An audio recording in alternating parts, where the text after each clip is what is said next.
Ini ramai sekali dari ujung kiri sampai ujung kanan, ya. Sampai bawah. Waduh, luar biasa ya. Saya juga mikir ya, loh kok posisi saya kurang strategis sebenarnya. Tapi panitia luar biasa mengakali ya, dengan kursi yang bisa berputar. Jadi terpaksa nanti saya ceramah, saya harus display pelan-pelan muter supaya adil ya. Nah, nanti saya putar lagi. Nah, tapi sengaja saya jelaskan supaya yang nanti menonton lewat rekaman ndak bingung ya. Kok Bantenya ngajar dhamma muter kiri muter kanan. Itu tuntutan ya. Karena memang posisinya seperti ini. Bapak Ibu Saudara, kali ini saya hadir SPD akan mengisi hari ini dan besok ya. Hari ini kelas dhamma kita banyak menghafal ya. Jadi saya ingin ajak Bapak Ibu Saudara belajar dhamma seperti di zaman Sang Buddha. Zaman Sang Buddha tidak ada buku, tidak ada pencatatan, semua dihafalkan. Cuma tadi kata Bu Suna direkam Bente. Wah, enggak apa-apa, boleh ya. Ya, yang penting nanti dihafalkan, karena kalau nggak dihafalkan lupa. Tapi hari ini banyak hafalan ya. Saya sengaja merancang hari ini kita belajar dhamma bercita rasa kitab suci, bercita rasa sutta. Sedikit berat tapi sangat bermanfaat. Besok kita akan belajar dhamma aplikatif. Apa itu dhamma aplikatif? Yang bisa digunakan untuk kehidupan sehari-hari. Kedua-duanya penting ya. Kedua-duanya penting. Hari ini mari kita semangat. Kita belajar dhamma, cukup banyak hafalan. Nanti mari kita hafal bersama, minggu depan keluar ujian ya. Baik. Saya keluarkan buku dulu ya, Bapak Ibu siapkan mental ya.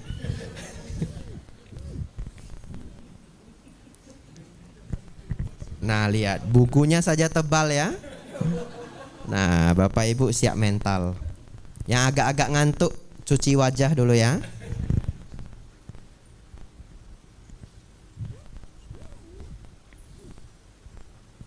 Bapak Ibu Saudara, hari ini kita akan belajar khususnya adalah belenggu kehidupan. Jumlahnya ada 10, tapi nanti akan saya jelaskan 6 saja. Kenapa begitu Bante? Nanti ikuti saja jalan Dhammadesananya ya. Hari ini kita akan membahas 3 hal secara ringkas mengetahui 31 alam kehidupan. Ini tidak saya bahas, flashback saja.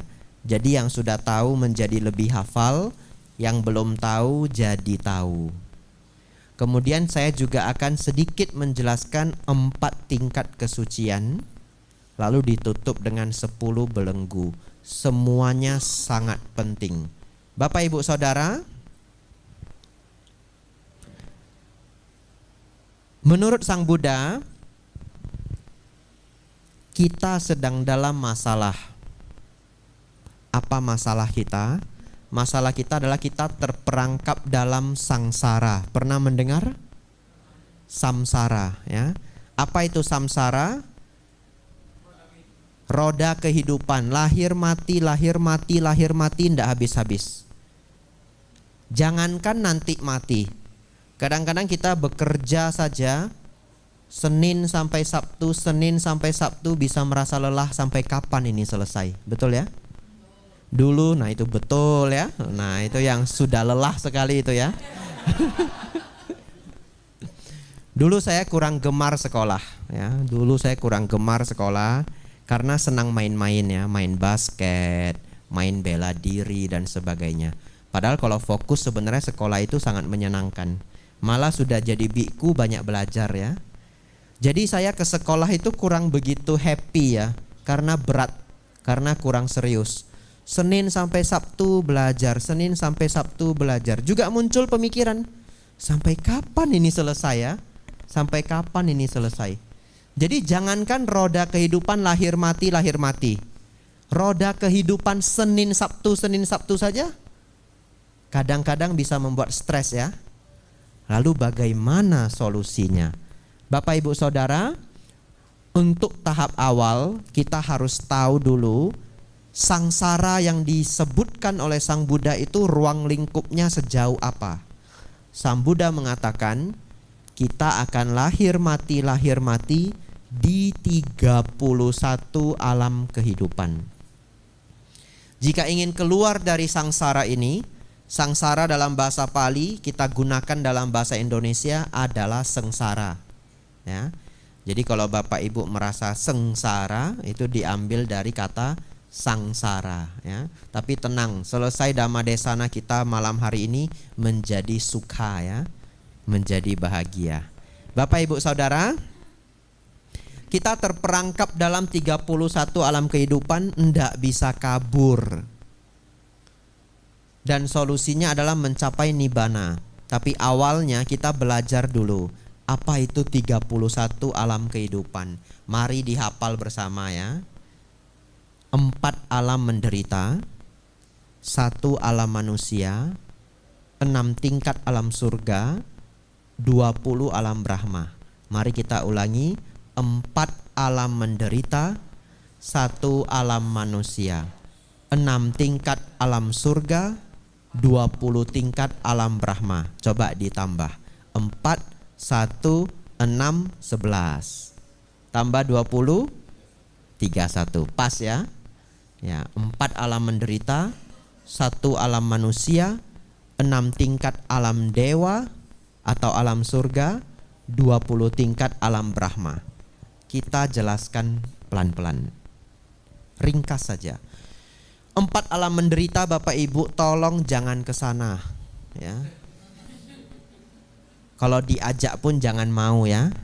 Kalau ada yang ngajak Bapak Ibu jawab ya silahkan jalan dulu gitu ya.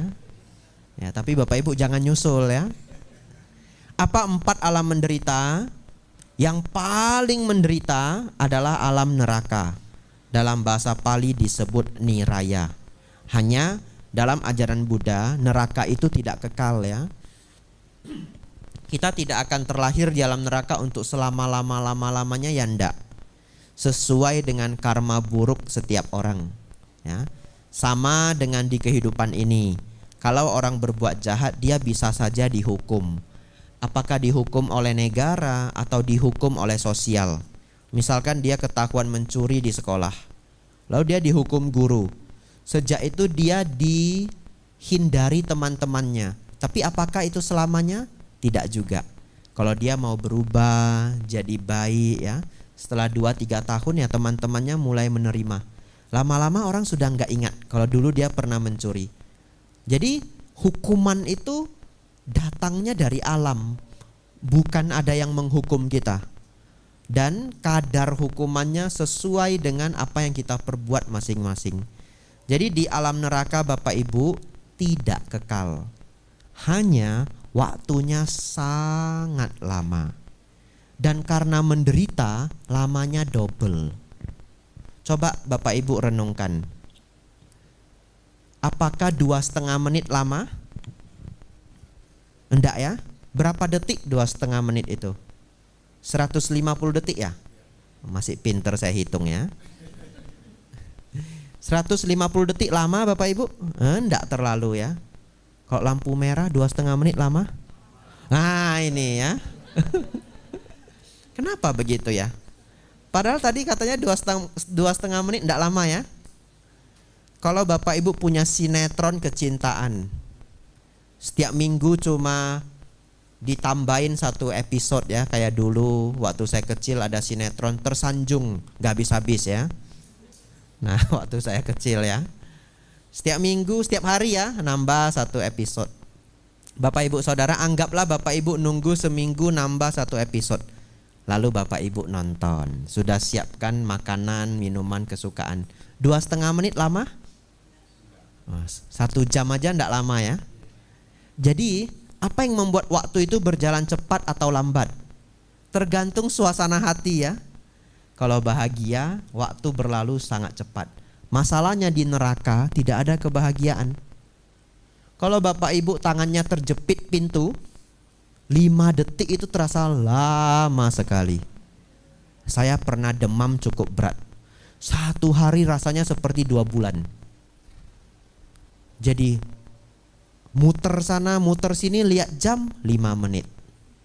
Sakit kepala rasanya lama sekali, mau tidur enggak bisa. Rasanya sudah setengah hari, lihat jam 15 menit. Itu belum neraka ya. Itu baru demam. Kalau neraka sudah enggak bisa dibayangkan. Jadi Bapak Ibu janganlah pergi ke neraka, karena akan terasa sangat lama. Memang sudah lama, ditambah lagi penuh dengan rasa sakit. Di atas alam neraka Bapak Ibu ada alam binatang. Alam binatang sangatlah penuh dengan ketakutan. Hewan besar makan hewan kecil. Jadi terlahir sebagai binatang itu hidup tidak bisa tentram. Coba Bapak Ibu lihat burung. Burung itu kalau hinggap, kenapa matanya satu di kiri satu di kanan? Mata burung satu di sini ya, satu di sini. Kenapa? Takut dimakan. Harus waspada. Lalu Bapak Ibu perhatikan kalau di rumah punya peliharaan anjing. Anjing itu kalau tidur susah tenang. Dia tidur itu seperti sedang mimpi buruk. Ya. Kehidupan sebagai binatang sangat penuh dengan ketakutan. Karena makhluk besar makan makhluk kecil. Bapak Ibu Saudara, kemudian alam hantu. Alam hantu penuh dengan kesedihan. Ya, karena mereka serba kekurangan. Makanya kalau orang ketemu hantu biasanya pakaiannya jelek ya. Karena penuh dengan kekurangan. Dan yang terakhir adalah alam asura. Alam asura ini adalah alam tambahan di dalam kitab tafsir.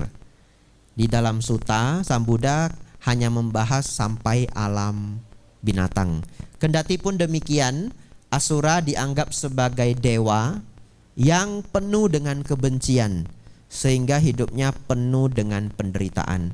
Bapak Ibu Saudara, singkat saja, inilah 4 alam menderita. Bapak Ibu jangan ke sana. Ya, neraka, binatang, peta, asura. Lalu 1 alam manusia. Manusia dalam bahasa Pali disebut manusa, manousa. Pernah mendengar? Lah, kan diri sendiri toh. Manusia itu manousa. Mano adalah batin, usa adalah unggul. Jadi manusia artinya makhluk yang unggul batinnya, ya, yang unggul akal budinya. Alam manusia ini punya ciri khas, suka dan duka datang silih berganti. Karena suka dan duka datang silih berganti, ini adalah alam terbaik untuk belajar dhamma. Jadi Bapak Ibu manfaatkanlah kehidupan sebagai manusia ini untuk belajar dhamma sebanyak yang kita bisa. Kalau terlahir di alam dewa, kadang-kadang kita bisa lupa dengan dharma karena hidup terlalu bahagia. Kalau ada orang Bapak Ibu jarang ke wihara, satu ketika terkena musibah, ingatnya yang mana? Ingatnya wihara, betul ya? Kadang dia datang ke wihara setahun 2 kali, setahun 3 kali. Tapi kalau sudah musibah, saya harus ke wihara. Kenapa? Barang siapa melihat duka, dia melihat dhamma. Ini kata Sang Buddha ya. Barang siapa melihat duka, dia melihat dhamma. Kalau suka terus lupa. Bahagia terus siapa biku abijato, lupa ya. Begitu ada masalah, cari di YouTube ceramah Bante Abijato supaya hatinya tenang. Betul ya? Pas senang lupa. Tapi kalau pas duka ingat, enggak apa-apa. Yang penting masih ingat ya. Yang penting ketika duka kita tidak lari ke alkohol, tidak lari ke yang buruk-buruk, tetapi mencari dhamma. Itu sudah sangat benar. Tapi manfaatkanlah Bapak Ibu, mau duka mau suka, sempatkanlah waktu belajar dhamma seperti malam hari ini ya. Luar biasa semuanya. Alam manusia, alam terbaik untuk belajar dhamma. Lalu 6 tingkat alam dewa, 20 alam Brahma. Apa beda alam dewa dengan Brahma? boleh disebutkan semuanya adalah dewa. Jadi kalau ada yang mengatakan ada 26 alam dewa, benar juga. Ada 6 alam dewa, benar juga. Boleh digabung, boleh dipisah. Tapi apa bedanya dewa dengan Brahma? Perbedaan paling penting adalah, nah ini ya, kita sebut alam dewa, alam Brahma.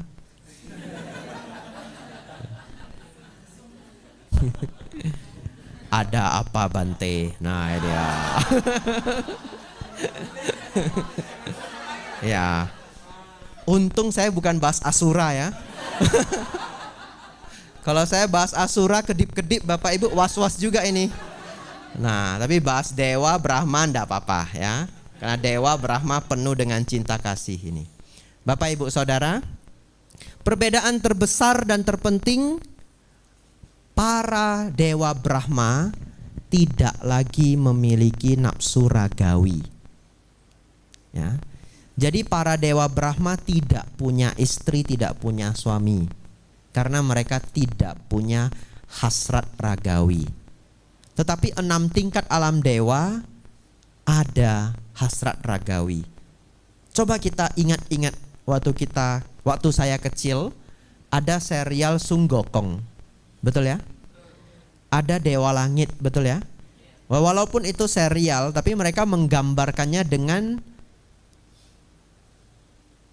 mencocokkannya dengan ajaran Buddha. Ada alam dewa, ada alam neraka dan sebagainya. Lalu ada yang namanya Raja Langit, betul? Ada istrinya? Ada ya? Kenapa punya istri? Karena para dewa di 6 alam ini masih punya nafsu ragawi. Brahma tidak punya nafsu ragawi. Ya. Ada berapa alam Brahma? Wah, lulus semua ya. Lalu Bante, bagaimana mencapai alam Brahma? Bagaimana nafsu bisa ditiadakan? Satu-satunya cara adalah melalui meditasi. Jadi kalau orang tidak meditasi, sebanyak apapun dia berdana, berbuat baik, merawat sila, dia maksimal lahir di alam surga, alam dewa tingkat 6 ya. Maksimal sudah.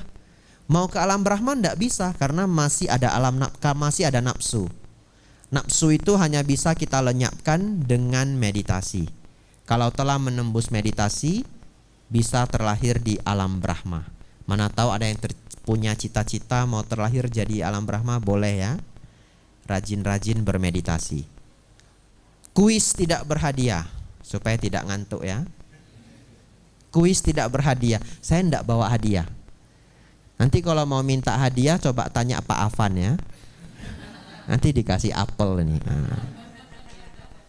Ada apel 5, jeruk 5 ya. Kuis tidak berhadiah. Jadi ada berapa alam nafsu Bapak Ibu Saudara?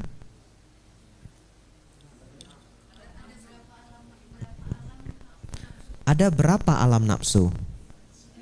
11 ya, pinter ya, luar biasa ya. Kenapa 11?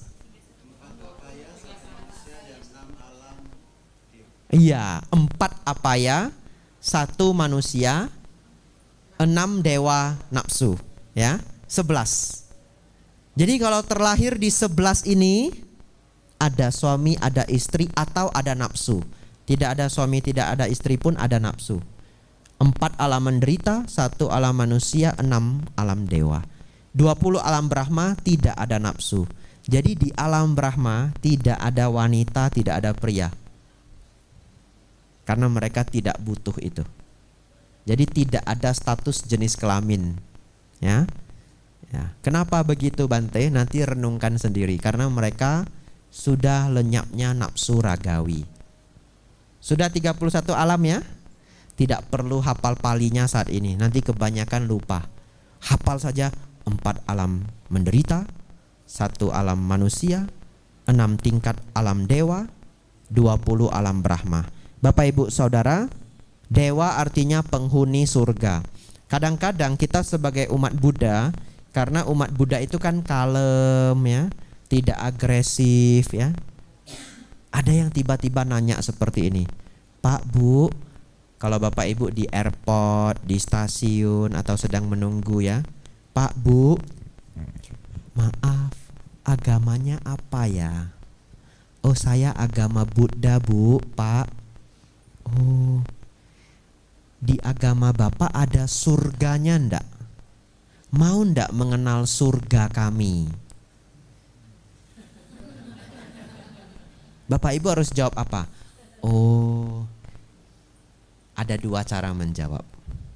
Satu yang jawabnya kalem juga. Ada, Bu, ada alam surga.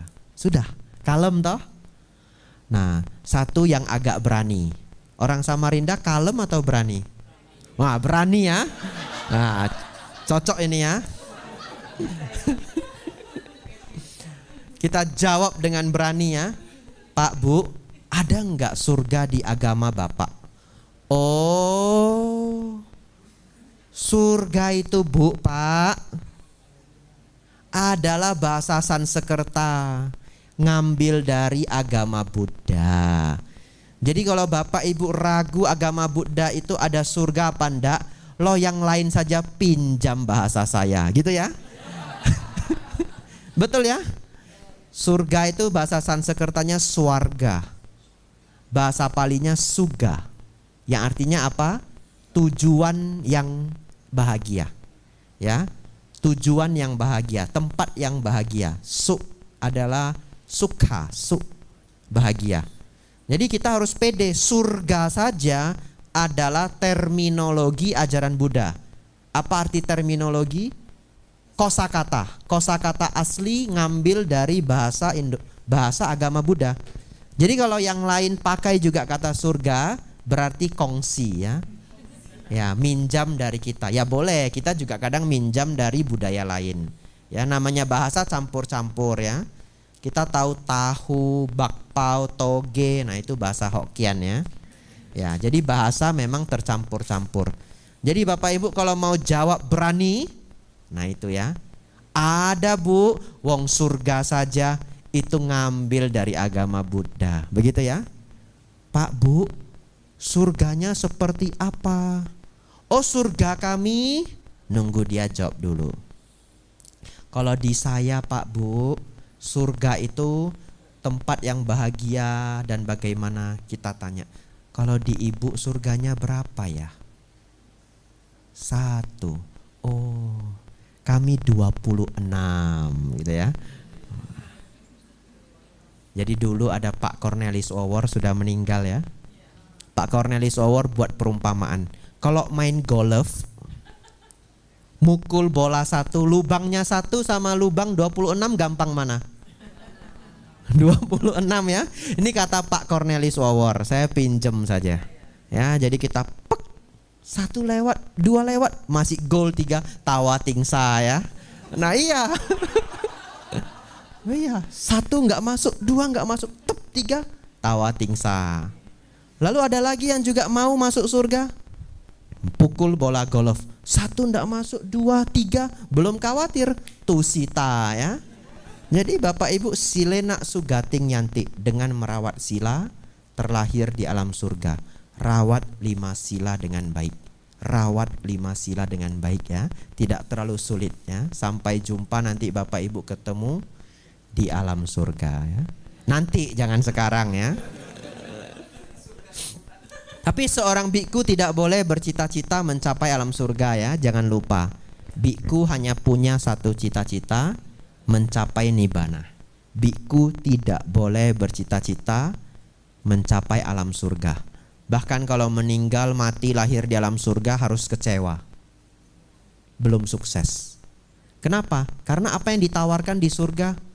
Harta yang bergelimang, umur yang panjang, banyak istri dan yang lainnya. Itu semua adalah hasrat nafsu. Betul ya? Barangkali hanya satu tempat yang biku masih bisa dimaklumi untuk lahir, yaitu alam Brahma Sudawasa. Itu adalah alam Brahma Anagami. Apa itu Bante? Kita masuk topik selanjutnya ya. Baik, sudah hafal 31 alam kehidupan ya. Tapi nanti kalau ada yang nanya, Pak Bu, di agama Buddha ada surga enggak? Ya jawab yang kalem saja ya. Tapi terserah Bapak Ibu, sudah saya kasih bekalnya. Mau kalem, mau berani, silahkan pilih ya. Baik, selanjutnya adalah 4 tingkat kesucian. Kita sudah tahu kalau tidak ada alam yang kekal di 31 alam kehidupan. Tidak ada. Lahir di alam surga pun walaupun umur sangat panjang pun akan habis ya. Sama seperti di bumi ini. Kalau lahir sebagai anak miliarder, anak triliuner ya, triliuner ya, umurnya bisa habis enggak? Ya habis ya. Ya lahir sebagai anaknya Bill Gates, umurnya juga habis. Jadi sebahagia-bahagianya ya sebagai manusia lebih kurang 100 tahun, betul ya? Itu sudah lebih-lebih 100 tahun, tapi anggaplah lebih kurang 100 tahun. Ada juga anak triliuner yang memilih tidak menikmati duniawi ya. Ada seorang anak triliuner di Malaysia yang menjadi orang terkaya nomor 2 di Asia, nomor 89 terkaya di dunia. Anak tunggalnya laki-laki jadi biku. Namanya Bante Siripanyo. Dia punya 2 anak, laki-laki 1, perempuan 1. Jadi anak laki-lakinya jadi biku. Kenapa demikian? Karena beliau memahami terlahir dengan harta yang tidak akan pernah habis seumur hidup pun umur bisa habis. Dan bagaimana memanfaatkan umur ini sebaik mungkin, beliau memilih menjadi seorang biku. Sekarang sudah mahatera beliau, ada di Thailand ya. Pernah ketemu Bu Suna ya? Luar biasa ya, saya pun tidak pernah ketemu. Ya, Bapak Ibu Saudara, sekarang kita sudah belajar kita lahir mati di 31 alam kehidupan. Solusinya apa? Minimal mencapai kesucian tingkat pertama. Mari kita hafal bersama, ada 4 tingkat kesucian. 1, Sotapana. 2, Sakadagami. 3, Anagami. 4, Arahat. Bapak Ibu harus hafal ini. Kenapa? Agar Bapak Ibu kalau mendengar ceramah yang dalam, Bapak Ibu jadi paham. Kadang-kadang Bapak Ibu mendengarkan ceramah Bante Santacito, lebih dalam lagi Bante Damadiro, Bante Titayanyo. Kalau Bapak Ibu banyak menghafal istilah, nanti jadi gampang mengikuti ajaran-ajaran beliau. Tapi kalau saya biasanya hampir selalu membantu dengan menerjemahkan. Tujuannya apa? Yang belum hafal, dengar penjelasan saya akan jadi hafal pelan-pelan ya. Jadi nanti kelak bisa mendengarkan kelas-kelas yang lebih tinggi. Bapak Ibu Saudara, ada 4 tingkat kesucian atau disebut Arya dalam bahasa Pali. Sotapana, Sakadagami, Anagami, Arahat. Bapak Ibu Saudara, jikalau kita mampu mencapai Sotapana, maka pasti mencapai Nibbana maksimal 7 kehidupan. Maksimal. Bisa saja 3, bisa saja 5. Jadi sesungguhnya kalau ada yang bertanya, apa ya solusinya agar bisa keluar dari sangsara, lahir mati yang tidak habis-habis ini?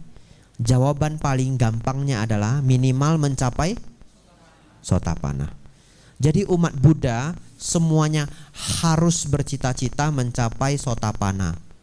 Tapi kita akan belajar dengan baik apa tingkat kesucian itu, supaya tidak menjadi kesombongan, supaya tidak menjadi salah kaprah. Kita tidak tabu membahas kesucian, tapi hati-hati tidak menjadi sombong, apalagi mendeklar ya, mendeklarasi saya sudah arahat. Wah, itu jadi masalah besar ya. Baik, kita lanjutkan. Bapak Ibu Saudara, apa arti Sakadagami? Artinya kembali sekali lagi. Jadi kalau mencapai Sakadagami, terlahir maksimal 1 kali lagi, Setelah itu mencapai nibbana. Saya tahu saya belum menjelaskan 4 ini. Jadi Bapak Ibu yang belum paham Sotapanna, Sakadagami, Anagami, hafal saja dulu. Nanti penjelasannya di belakang. Hafal saja. Ya, Sotapanna, Sakadagami, Anagami, Arahat. 4 tingkat kesucian. Hafal saja dulu. Sotapanna maksimal terlahir 7 kali. Sakadagami maksimal terlahir 1 kali. Anagami artinya tidak kembali lagi. Anagami artinya tidak kembali lagi.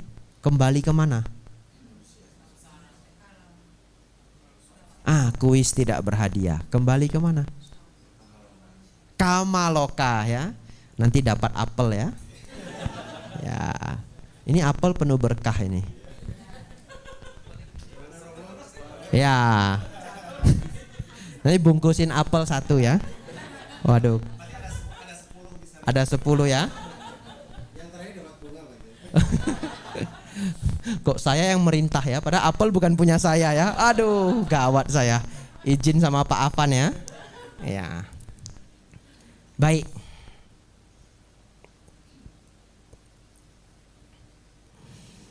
Nah,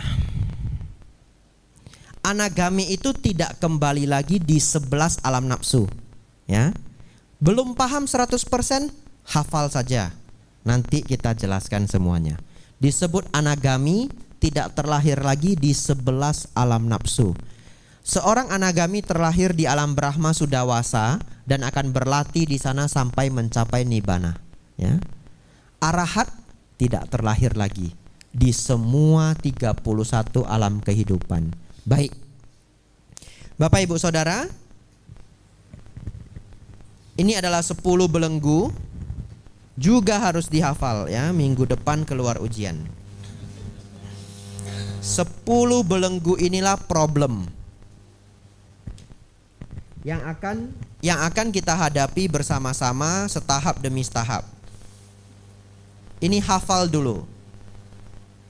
Kalau 3 belenggu diatasi adalah standar Sotapanna. 3 belenggu diatasi ditambah mengurangi loba dosa moha adalah standar Sakadagami.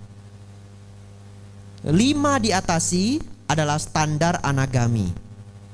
10 diatasi adalah seorang arahat. Majjhima Nikaya 118. Artinya yang baru saya jelaskan ini dijelaskan Sang Buddha di dalam kitab Majjhima Nikaya 118. Saya ulangi. 3 belenggu pertama lenyap adalah standar Sotapanna. 3 lenyap ditambah mengurangi loba dosa moha adalah standar Sakadagami. 5 lenyap adalah standar Anagami. 10 lenyap adalah standar Arahat. Baik. Barangkali saya baca saja sutanya ya. Bapak Ibu dengarkan dengan sepenuh hati. Ini jam berapa sekarang?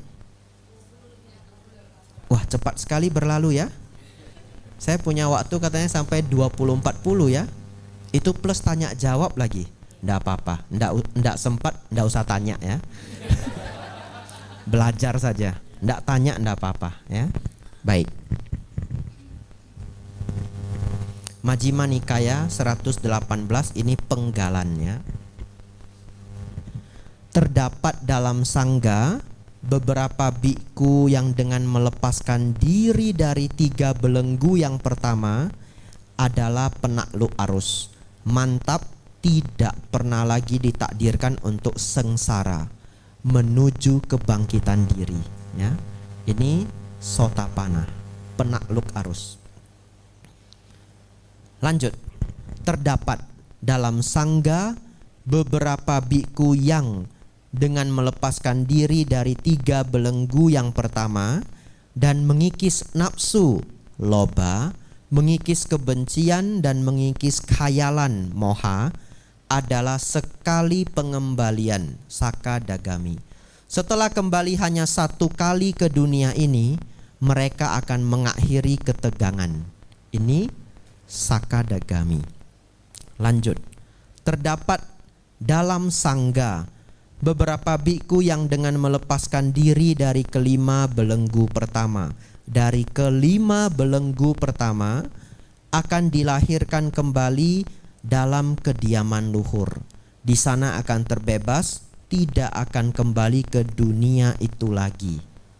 Terakhir, terdapat dalam sangga beberapa biku yang adalah arahat, yang kekotoran batinnya telah berakhir, yang telah mencapai pemenuhan diri, menyelesaikan tugas, menanggalkan beban, mencapai tujuan akhir, menghancurkan keseluruhan belenggu kehidupan, dan yang membebaskan diri melalui pengetahuan benar. Majjhima Nikaya 118.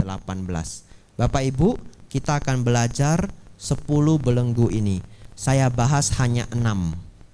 Saya sebutkan 10, saya bahas hanya 6 ya. Kenapa?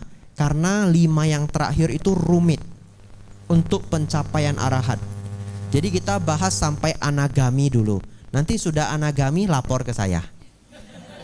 Saya lanjutkan 5 lagi ya. Ya bisa anagami kan sudah pasti nibbana toh? Nah, baik. Harus hafal ya. Titip di sini dulu. Bapak Ibu Saudara, inilah 10 belenggu. 1, pandangan salah. 1 Bapak Ibu, pandangan salah. 2, keraguan. 3, pandangan salah terhadap ritual atau upacara yang dapat menyucikan diri. Panjang sekali, kita pakai bahasa Pali saja. Silabata Paramasa. Ini juga bulir favorit saya. Saya senang menjelaskan Silabata Paramasa ya. Apa nomor 3 Bapak Ibu? Silabata Paramasa.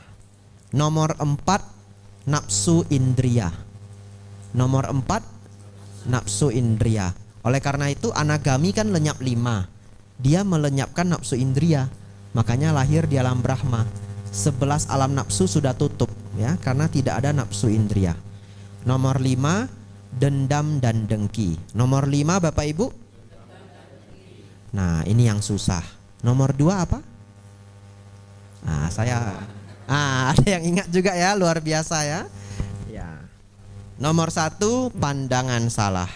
Nomor 2, keraguan. Nomor 3, silabata paramasa. Nomor 4, nafsu indriya.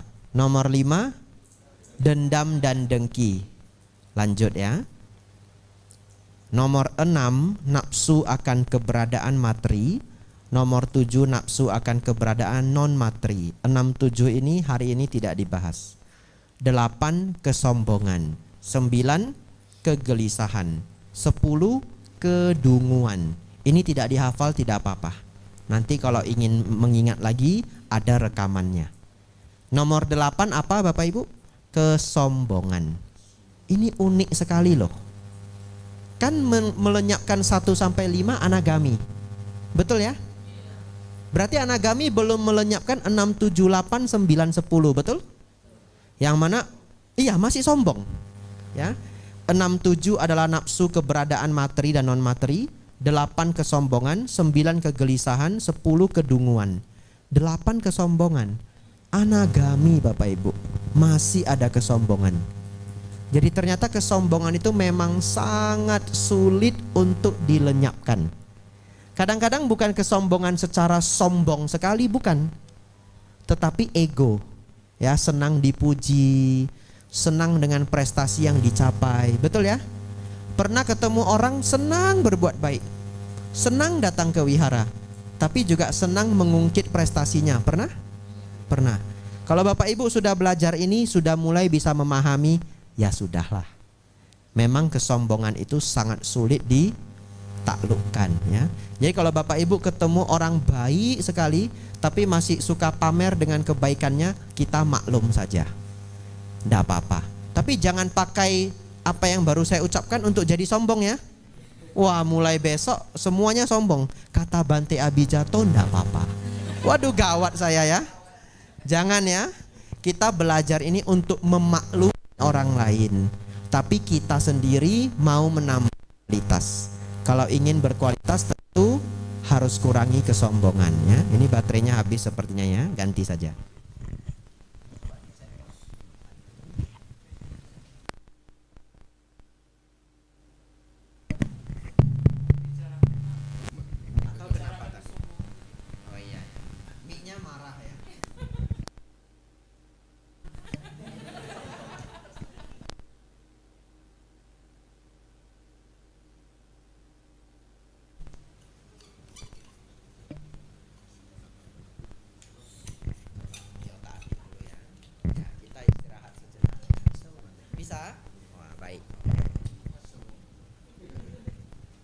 Baik, kita lanjutkan pelajaran kita ya.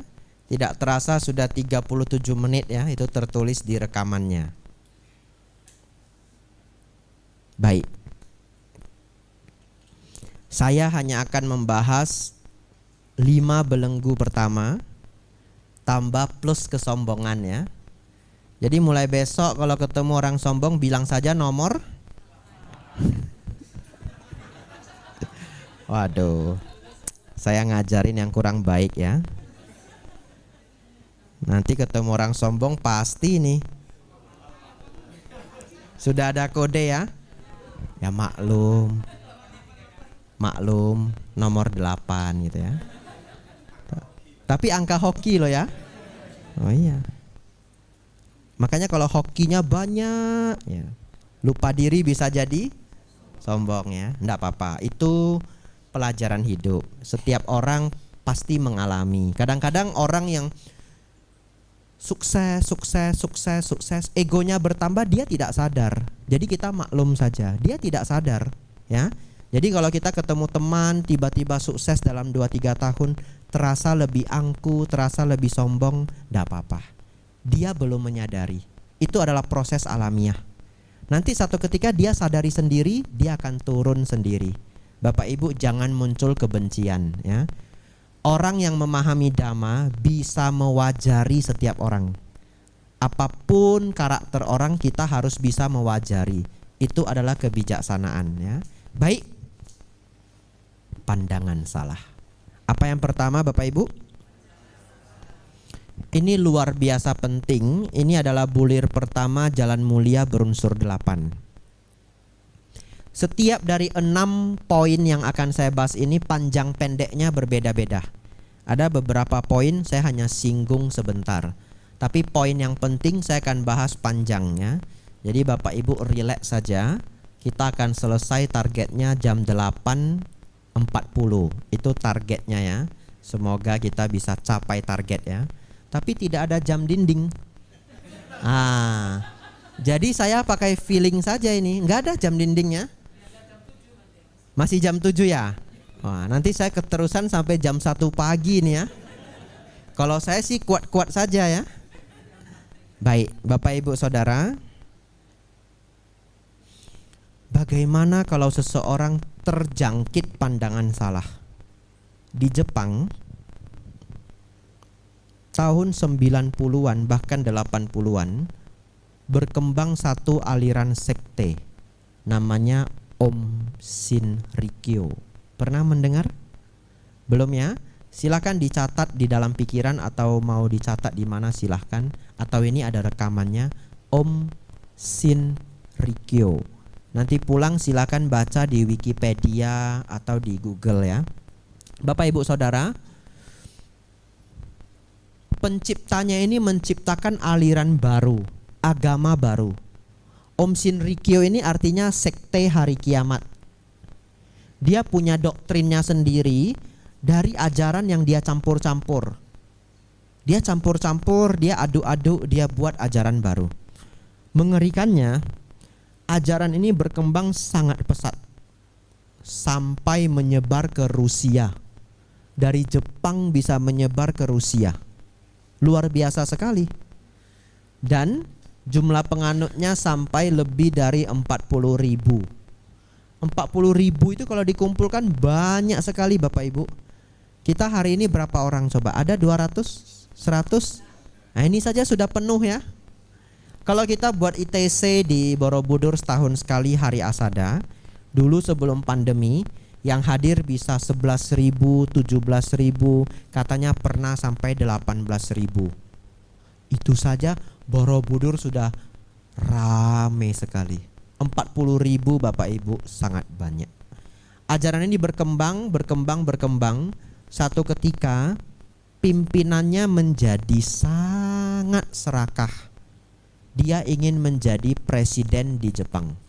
Karena uang sudah banyak sekali, dana dari umat-umat, muncullah keserakahan. Lalu ketika pemilu, dia ingin ikut, dia kalah Bapak Ibu. Karena kalah dia menjadi marah. Dia ajarilah orang-orang, dunia tidak akan damai sebelum muncul perang. Jadi dia membuat ajaran-ajaran mengerikan. Dia ajak umat-umatnya untuk membunuh orang lain, untuk membuat skenario pembunuhan. Niat dia apa? Niat dia adalah dia ingin membuat kekacauan di Jepang. Nanti Jepang sudah kacau balau, dia muncul seperti pahlawan yang mengakhiri semua kekacauan. Jadi dia bisa jadi presiden. Apa yang dia lakukan? Tahun 1995 dia melepaskan gas sarin di kereta api. Ya. Yang mati 13 orang. Tapi bukan hanya itu. Yang cedera ribuan orang. Dan cederanya bukan cedera biasa, buta, lumpuh. Iya, sangat mengerikan. Dan ini menjadi tragedi sangat besar di Jepang, karena Jepang dikenal sebagai negara yang sangat aman, betul ya? Tapi begitu ada peristiwa kriminal mengerikan sekali. Ya, itu terjadi tahun 95. Jadi Bapak Ibu Saudara, kalau seseorang berpandangan salah walaupun karena dia ikut guru yang salah, dia akan menderita karena perbuatannya. Kalau kita nggak tahu menau, kita tidak belajar dhamma yang baik ini, kita ikut ajaran sesat, aliran sesat, kita mungkin juga berkontribusi membunuh orang lain, betul ya? Tapi kita anggap pahala, karena kata gurunya begitu. Kita sudah membantu pembunuhan itu, kita berpikir kita akan ke surga, betul ya? Tetapi kenyataannya tidak demikian. Seseorang yang membunuh akan jatuh ke alam menderita.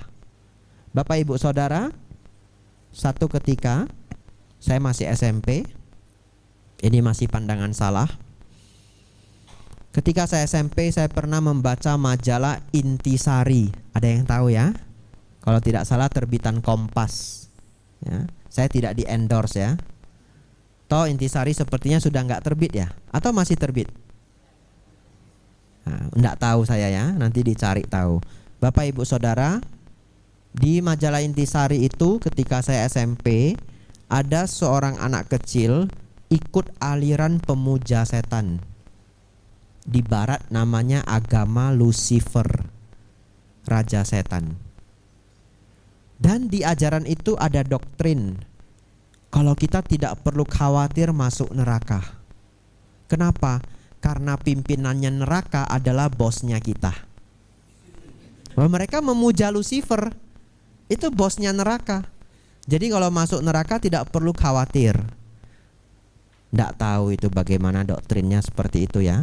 Jadi kalau Bapak Ibu mau ikut doktrin ini, Bapak Ibu takut masuk neraka, cepat-cepatlah kenalan dengan Giam Loong ya. Bapak Ibu Saudara, di aliran agama Lucifer ini atau sekte Lucifer ini, mereka punya kebiasaan senang menyiksa binatang sampai mati sebagai bukti kesetiaan. Sampai hari ini masih ada. Bisa tiba-tiba ditemukan di taman itu ada rusa yang dikuliti sampai mati. Setelah mati dibuat simbol setan. Sampai hari ini masih ada. Anak kecil umur 9 tahun ini tidak tahu apa-apa, dia ikut dan dia percaya. Ikut pandangan salah, pandangan keliru. Apa yang dia lakukan? Dia ingin melakukan pemujaan agung. Apa pemujaan paling agung? Membunuh ibu sendiri. Ya. Ketika ibunya tidur, dia tikam ibunya sendiri. Anak umur 9 tahun. Itulah mengerikannya pandangan salah. Ya, bisa membawa kita ke alam menderita. Sekarang ibunya sudah mati. Hidup ini saja dia menderita karena kehilangan ibu. Betul ya? Apa dia tidak merasa bersalah seumur hidup setelah dia sadar kalau ajaran itu keliru? Setelah kasus ini sampai ke polisi, dia pasti diajari untuk benar kembali. Tapi setelah diajari untuk benar kembali, dia akan menyesal seumur hidup karena membunuh ibu sendiri. Dan dalam Dhamma, membunuh ibu sendiri adalah akusala garuka kama, pasti masuk neraka. Bapak Ibu Saudara, inilah bahayanya pandangan salah. Oleh karena itu Bapak Ibu di rumah punya anak, ajarkanlah Dhamma dengan baik ya. Jangan mengharapkan anak mencari agama sendiri. Oh saya bebas Bante, anak mau agama apa silahkan. Oh tidak. Agama adalah tanggung jawab orang tua. Ajarkanlah Dharma. Kalau kita sudah ajarkan Dharma dengan baik, umur 23, umur 25, dia ingin pindah agama, itu urusan dia, betul ya? Orang tua sudah bertanggung jawab mengajarkan. Umur 20-an dia mau pindah agama, itu sudah akal budi dia sendiri. Tapi kita orang tua sudah bertugas dengan baik. Tapi kalau umur 10 tahun tidak diajarkan Dharma, dia bisa belajar dari guru yang salah. Ikut dukun, belajar ritual aneh-aneh. Bapak Ibu nanti akan kesulitan. Bapak Ibu Saudara, lalu Bante, pandangan benar seperti apa? Yang Bante jelaskan tadi hanya pandangan salah. Yang benar adalah setidaknya memahami 3 hal. Kita hafal ya. Setidaknya memahami 3 hal. 1, baik dan buruk. 2, pandangan benar. 2, hukum kama wipaka. Yang ketiga, 4 kebenaran mulia. Bapak Ibu Saudara, apa 3 syarat pandangan benar? 1, baik dan buruk. 1 apa Bapak Ibu? Baik dan buruk. 2 Bapak Ibu? Hukum kama wipaka. 2 apa Bapak Ibu? Hukum kama wipaka. Yang ketiga Bapak Ibu, 4 kebenaran mulia atau kesunyataan mulia. Silakan Bapak Ibu hafal. Saya tidak ada waktu menjelaskan itu semua. Cari pelajarannya sendiri di YouTube. Zaman sekarang banyak ceramah di YouTube. Bapak Ibu nanti pulang ingin dengar ceramah, cari yang hukum kama wipaka dan 4 kebenaran mulia. Itu sebabnya setahun yang lalu saya datang ke Balikpapan. Saya cerita ada Helen Kellernya. Cerita itu adalah untuk belajar hukum kama wipaka. Nah, jadi sesungguhnya bahkan cerita ini ada hubungan dengan ceramah saya sebelumnya di Balikpapan. Ya, tapi tidak saya sebutkan supaya Bapak Ibu tidak penasaran ya. Ya, tapi kalau nanti Bapak Ibu ingin belajar ya dicari videonya SPD saya di berbagai kota, nanti bisa disambung-sambung sendiri ya. Bapak Ibu Saudara, itulah 3 syarat pandangan benar: memahami baik dan buruk, memahami hukum kama wipaka, memahami 4 kebenaran mulia. Lanjut. Ini energinya tinggal 30% Bapak Ibu ya. Sudah kelihatan agak ngantuk ya. Enggak apa-apa. Berjuang ya. Inilah kelas yang saya alami pagi sekali, sore sekali ketika jadi samanera setahun penuh. Jadi samanera di Wihara Mendut belajarnya seperti ini dengan para biku. Pagi 1 pelajaran, sore 1 pelajaran selama setahun. Jadi Bapak Ibu cuma sebulan, malam cuma sekali, berjuang ya. Tapi dulu saya belajar selalu bawa minyak angin. Ya. Jadi kalau saya sudah ngantuk, saya taruh minyak angin di sini, lap di muka Bapak Ibu. Beneran. Saking menderitanya mata seperti ini. Nah, 1 menit 2 menit ngantuknya hilang. Kenapa? Karena ketika saya jadi samanera, muridnya cuma 1. Saya adalah samanera tunggal yang katanya tidak pernah terjadi sepanjang sejarah LPS. LPS itu lembaga pendidikan sangga. Biasanya murid selalu 2, 3, 5, 7. Kalaupun tersisa 1, itu karena temannya lepas. Dan itu enggak full setahun. Mungkin itu 3 bulan terakhir atau 4 bulan terakhir. Bapak Ibu mungkin tidak tahu, setiap Januari LPS dimulai, Lembaga Pendidikan Sangga. Kadang yang masuk 7, 6 ya. Februari rontok 1. April rontok 2 ya. Iya benar. Nanti Juli rontok 1. Jadi yang akhirnya jadi biku 2 orang. Dari masuknya 7. Alasannya lucu-lucu. Kenapa mau lepas? Iya Bante, saya masih ada utang belum dibayar. Ya boleh. Mau bagaimana lagi ya? Bante, saya masih ada tugas pekerjaan belum selesai. Boleh. Bante, saya harus merawat orang tua. Ya boleh. Kata boleh ini setelah dilarang-larang juga. Para Bante senior biasanya tidak izinkan. Dipikir dulu sampai diulang-ulang. Dia bertekad mau pulang, ya sudahlah, nggak bisa ditahan lagi. Tapi ada pernah satu alasan paling lucu. Ini beneran. Saya diceritain Bante senior. Bante, mohon maaf, saya izin untuk mengembalikan latihan. Orang desa, beneran orang desa ya. Kenapa? Iya Bante, kambing di rumah tidak ada yang jaga. Ini beneran ya, alasan yang pernah muncul ya. Ya tapi apapun alasannya memang menjadi samanera tidak gampang ya. Pelajaran juga tidak gampang, makanya rontok. Saya Bapak Ibu, ini cerita supaya tidak ngantuk ya. Cerita supaya Bapak Ibu segar lagi. Kita akan lanjut pelajaran. Pas masa saya belajar beneran saya cuma sendiri. Itu pun sudah berkah luar biasa. LPS tetap dibuka oleh para Bante senior karena biayanya cukup besar. Harus mendatangkan para biku dari luar kota. Jadi dosennya totalnya 10. Bante Titayanyo ngajar Winaya, Bante Damiko ngajar Sutta ya, Bante Santacito ngajar bahasa Pali, meditasi, dan ada dosen-dosen umat awam yang didatangkan juga. Minimal S2 semuanya. Ya, bahkan ada pelajaran agama Islam 2 pelajaran, agama Katolik 2 pelajaran, yang didatangkan juga dosen dari universitas agama tersebut. Luar biasa, kelasnya sangat menyenangkan. Kendati pun demikian, karena murid cuma 1, demi bertahan hidup saya selalu bawa minyak angin. Kalau muridnya 4, ngantuk kan enggak malu ya. Bantenya ngajar ya lihat yang lain. Yang 1 itu sudahlah pasrah. Saya cuma 1. Jadi Bapak Ibu Saudara, selama setahun penuh saya duduk di kursi belajar itu saya tegak begini. Wah, kenapa? Supaya gurunya juga semangat ngajar saya ya. Oh, muridnya tinggal 1. Lalu pernah Bapak Ibu, saya tidur terlalu telat. Paginya itu ngantuknya luar biasa. Pelajaran Bante Joti Damo. Kenal ya? Itu Bante favorit saya di kelas. Jarang yang tahu beliau S3 dari UGM. Guru besar UGM. Lalu beliau kalau ceramah dhamma tidak begitu mendalam. Tapi kalau belajar di kelas mendalam sekali. Saya senang luar biasa. Saya senang luar biasa ikut kelas beliau. Tapi Bapak Ibu Saudara, waktu itu saya benar-benar ini lampu tinggal 5 watt Bapak Ibu. Ya, tinggal 5 watt. Saya berjuang. Setiap 5 menit saya gosok wajah ini dengan minyak angin. 5 menit gosok lagi minyak angin.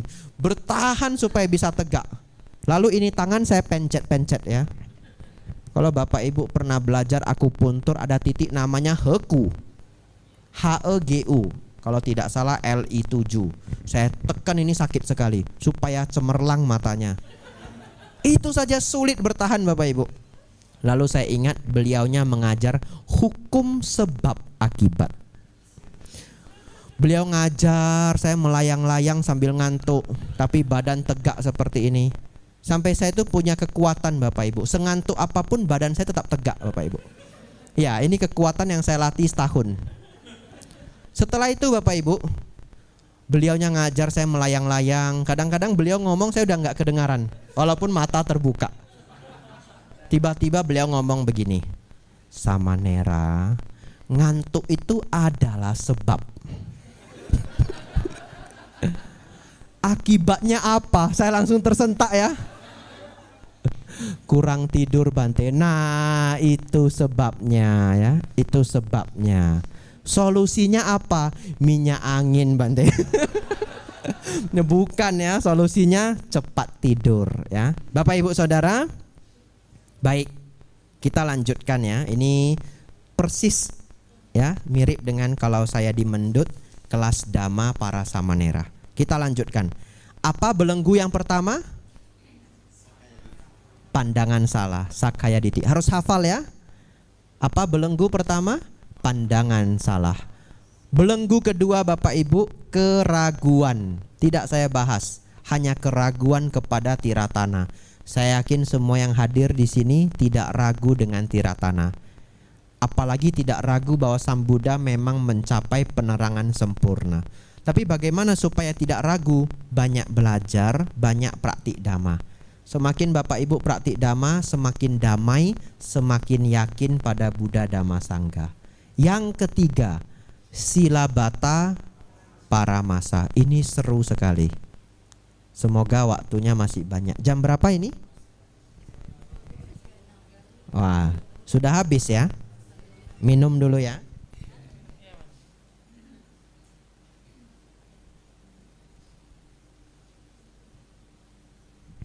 Ya, sudah habis waktunya. Lanjut Bapak Ibu. Nah, ini permisi dulu ya. Lembur kita hari ini ya. Baik. Bapak Ibu, ini dengarkan dengan baik dulu.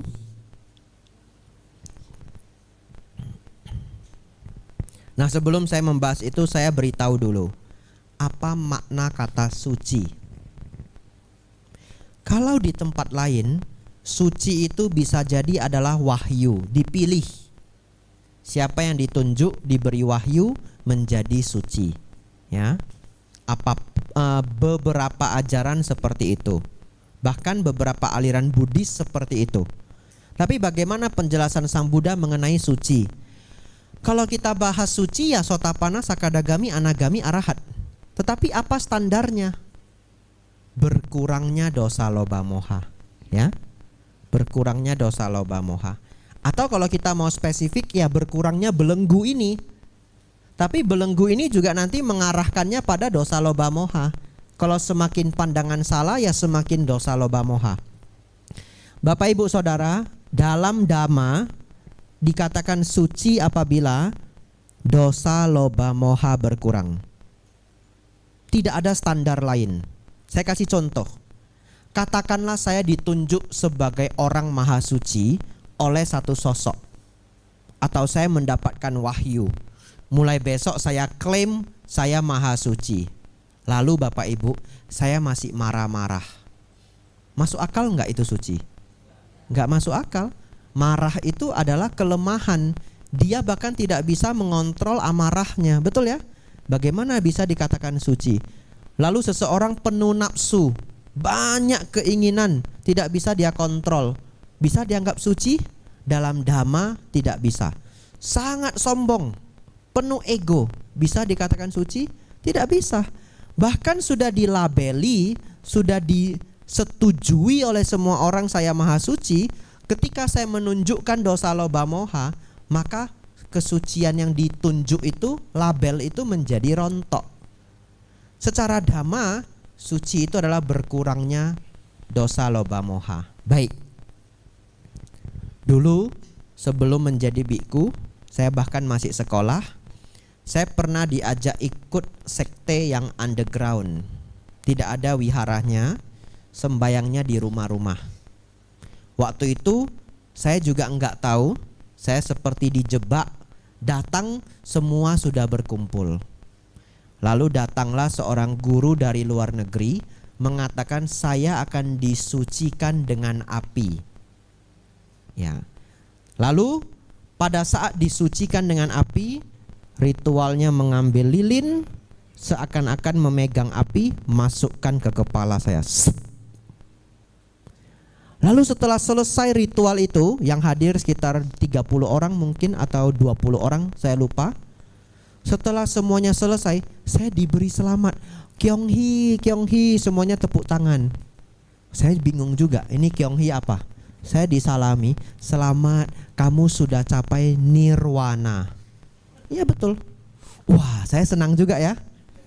Saya berbunga-bunga Bapak Ibu. Setelah itu harus bayar pakai dolar. Saya bayar juga lah, bohwat ya. Oh nirwana ya.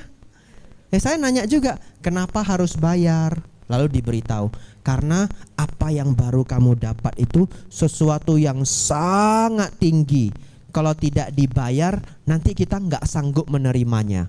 Oh iya, kenapa harus pakai dolar? Dia jawab, ya standarnya memang begitu. Pintar juga ya, supaya nggak inflasi Bapak Ibu ya. Sudahlah, saking senangnya saya bayar juga. Kalau tidak salah 10 dolar atau 7 dolar saya lupa. Saya bayar juga Bapak Ibu. Bayarnya tetap pakai rupiah, dihitung dolar. Nah, setelah itu saya seneng ya. Saya pulang ke rumah, wah sudah nirwana. Cerita ke teman saya, ditambah-tambahin lagi. Mungkin ya kamu itu dulu Bante Ananda. Loh kok begitu? Karena menurut keyakinannya yang mencapai nirwana hanya Bante Mahakasapa. Yang lainnya semua tidak mencapai. Mungkin dulu kamu Bante Ananda. Wah saya senang. Senang saya. Setelah berhari-hari, saya mulai merenung ya. Kok nggak ada yang berubah ya? Saya nunggu ini, saya nirwana loh ini.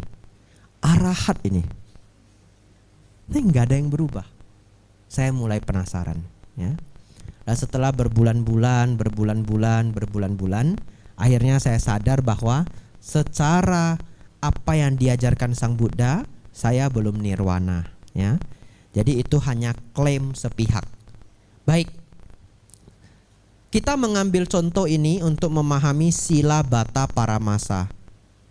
Tidak ada ritual atau upacara apapun yang dapat menyucikan diri. Saya ulangi Bapak Ibu, tidak ada upacara atau ritual apapun yang dapat menyucikan diri. Jadi kalau Bapak Ibu diberi ritual, diberi upacara, diklaim sebagai nirwana, apakah bisa? Tidak bisa. Saya beri contoh. Anggaplah Bapak Ibu, Anda diajak untuk ikut ritual. Yang hadir di sini semua pernah marah? Pernah ya? Masih bisa marah?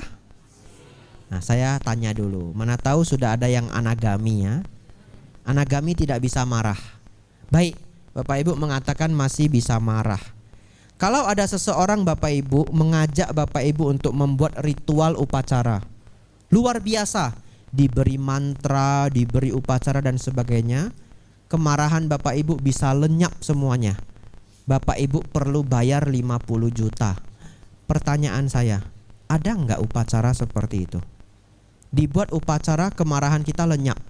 Kalau ada 50 juta itu murah sekali. Betul ya? Pulang saya nggak jadi biku lagi, bayar aja. Tapi ternyata nggak bisa. Kemarahan hanya bisa dilenyapkan perlahan-lahan dengan praktek dhamma ya. Hanya bisa dilenyapkan perlahan-lahan dengan praktek dhamma. Sadari itu. Walaupun dharma yang saya berikan hari ini sesungguhnya sudah cukup keras, tapi ini demi kebaikan bersama, sadari itu. Daripada Bapak Ibu berpikir, oh saya sudah lenyap kemarahan, saya sudah lenyap keserakahan, saya sudah suci, tapi nanti hasil ujung-ujungnya enggak dapat apa-apa. Mending Bapak Ibu sedikit sakit hati kalau ada yang merasa kurang nyaman, tapi setelah itu berlatihlah dengan baik. Lanjut. Sila bata paramasa Bapak Ibu, tidak ada ritual atau upacara apapun yang dapat menyucikan diri. Melenyapkan tiga ini adalah seorang sotapanna. Karena sudah sangat malam Bapak Ibu, akan saya akhiri ceramah dhamma ini dalam waktu sekitar 7 menit. Jadi Bapak Ibu mari kerahkan konsentrasi untuk 7 menit terakhir ya. Ya, karena saya sambil ceramah itu sambil ngecek tingkat konsentrasi Bapak Ibu. Ya, ada yang mau pinjam minyak angin? Tidak perlu ya. Biasanya saya bawa loh. Baik, kita lanjutkan ya. 7 menit terakhir, mari berjuang. Apa 3 poin Bapak Ibu? 1, pandangan salah, belenggu yang pertama. Yang kedua, keraguan. Yang ketiga, sila bata paramasa. 3 ini lenyap Bapak Ibu adalah standar seorang sotapanna. Kalau sembari melenyapkan dosa loba moha adalah sakadagami. Oleh karena itu nanti baca cerita-cerita Buddhis. Kalau seseorang mencapai sotapana, kadang-kadang dia masih punya istri. Karena tidak ada hubungannya dengan nafsu indria. Anatha Pindika mencapai sotapana, dia punya istri. Ya, banyak yang mencapai sotapana di dalam kitab-kitab Buddhis masih punya suami atau istri. Tapi kalau menembus Sakadagami biasanya sudah tidak punya suami atau istri. Karena sudah mulai melemahkan nafsu. Mereka hidup sendiri. Bahkan ada umat perumah tangga yang mencapai arahat, tapi dia tidak beristri. Bisa umat Buddha mencapai arahat, bukan biku. Walaupun jarang, tapi mereka pasti tidak bersuami atau beristri. Karena harus melenyapkan nafsu.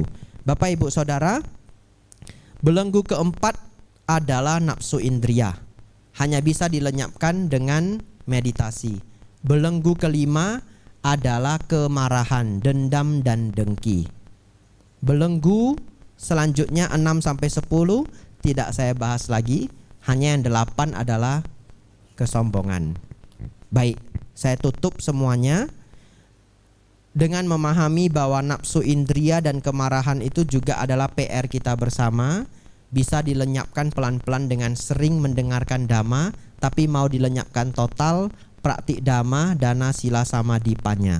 Samadhi menjadi kunci paling penting ketika berhadapan dengan kemarahan dan nafsu indria. Saya akan mengakhiri dengan satu syair di dalam sutta, sangat-sangat indah ya. Ini bagian terakhir ceramah dhamma malam hari ini karena sudah sangat panjang ya.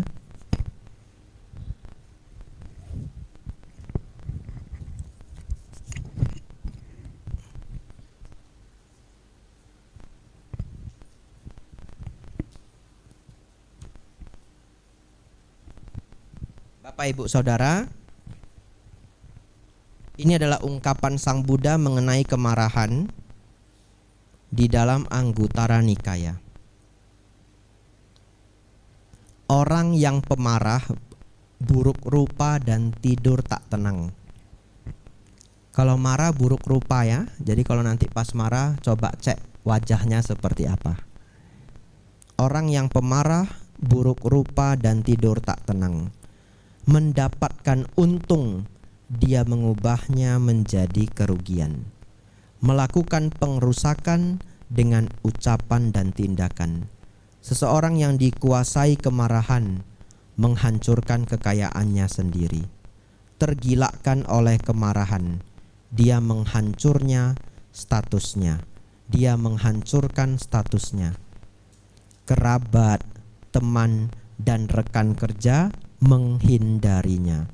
Kemarahan membawa kerugian. Kemarahan mengobarkan pikiran. Dia tidak menyadari bahwa bahaya lahir dari dalam diri. Seseorang yang pemarah tidak tahu keuntungannya sendiri. Seseorang yang pemarah tidak melihat dhamma. Seseorang tertaklukkan oleh kemarahan, berada dalam kegelapan total. Dia merasa senang atas perbuatan buruk, seakan-akan itu perbuatan baik. Tapi kemudian ketika kemarahannya hilang, dia menderita selayaknya terbakar oleh api. Dia rusak, terhapus, seperti diselimuti api dalam asap. Ketika kemarahan menyebar, ketika seseorang marah, dia tidak punya malu, tidak takut akan kejahatan, tidak berlaku hormat dalam ucapan. Bagi seseorang yang dikuasai kemarahan, tidak ada pengertian. Aku akan memberitahukan perbuatan apa yang membawa penyesalan, yang jauh dari ajaran. Dengarkanlah. Seorang pemarah membunuh ayahnya, membunuh ibunya, membunuh Brahma. Dan orang yang tidak bijaksana, karena pengorbanan seorang ibulah seseorang dapat lahir ke dunia. Namun seorang pemarah yang tidak bijaksana dapat membunuh pemberi kehidupan ini. Seperti diri sendiri, setiap makhluk menganggap dirinya sendiri paling berharga. Namun seorang pemarah mengamuk dapat membunuh dirinya sendiri dengan banyak cara, dengan sebilah pedang, meminum racun, menggantung dirinya sendiri dengan seutas tali di sebuah lembah pegunungan. Melakukan perbuatan-perbuatan ini yang membunuh dan menganiaya dirinya sendiri. Seorang pemarah tidak menyadari bahwa dirinya hancur. Jerat marah ini dalam bentuk kemarahan tinggal di dalam hati.